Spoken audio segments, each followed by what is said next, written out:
And now we have some breaking news coming in. Bodies recovered from Iranian Frigate off Sri Lanka's coast. A Sri Lankan Navy spokesperson has said bodies suspected to be those of crew members have been recovered in an ongoing rescue operation for the crew of an Iranian military ship that made a distress call just outside the island's territorial waters earlier. The spokesperson said they could not give details on the number of dead.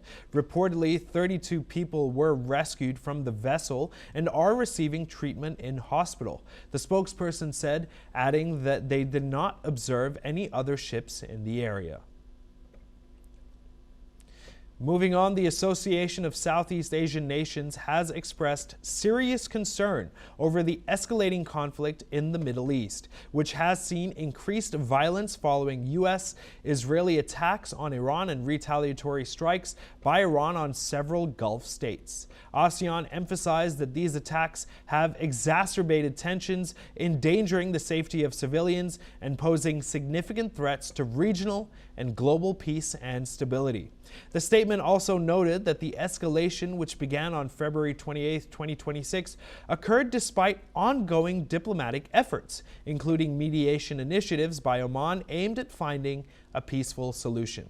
ASEAN has called on all parties involved to adhere to international law, particularly the United Nations Charter, in a bid to de-escalate the situation and prevent further harm. And now joining us is Alison Mutler, former AP Bureau Chief in Romania. Ma'am, how do you believe these countries will essentially find a consensus in the Middle East and beyond? Of course, now ASEAN has essentially voiced their disgust and disinterest in this ongoing regional war that we've seen break out in the Middle East. Who do you think has to take the lead here? Do you believe it's President Donald Trump? Who else could it be? Please. Well, I think it's necessary for ASEAN to make a statement. They're mainly Southeast Asian countries, so there are some distance from the conflict, but Iran is in Asia and it is in their neighborhood, if you like, more than the European Union. So it's important what they say. But at the moment, these are just diplomatic statements. They're ticking boxes. It's very hard to know how things will unravel. Well, unravel they are, how things will develop in this situation. It does seem to be quite unpredictable, and we're getting conflicting messages from the US. Rubio, State Secretary, said that Israel had pushed America into making the strikes now, whereas Donald Trump said that the America had pushed Israel into making them. So it's very unclear who's kind of what the aim and the end goals of the United States and Israel are. We've heard, a question of weeks, but it could become an open-ended conflict. It is creating a lot of instability. So it is expected for ASEAN to make a statement like this. I don't think it will make much difference. I think Donald Trump and Israel, the Trump administration, Israel will do as they please.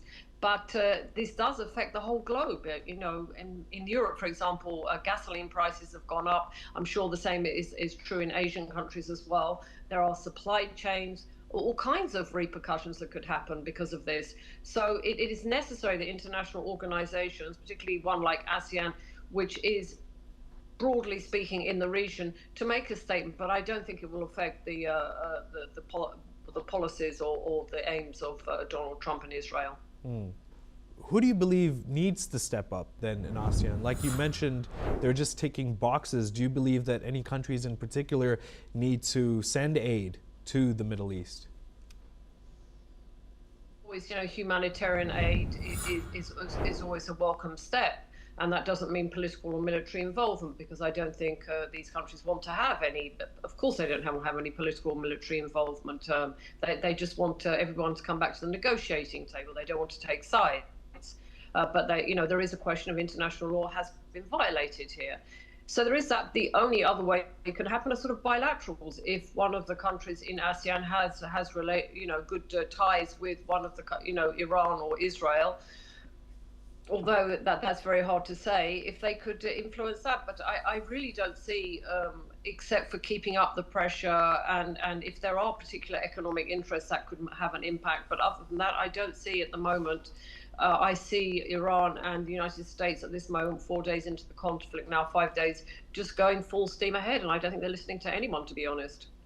Please stay with us. We'll be right back with you.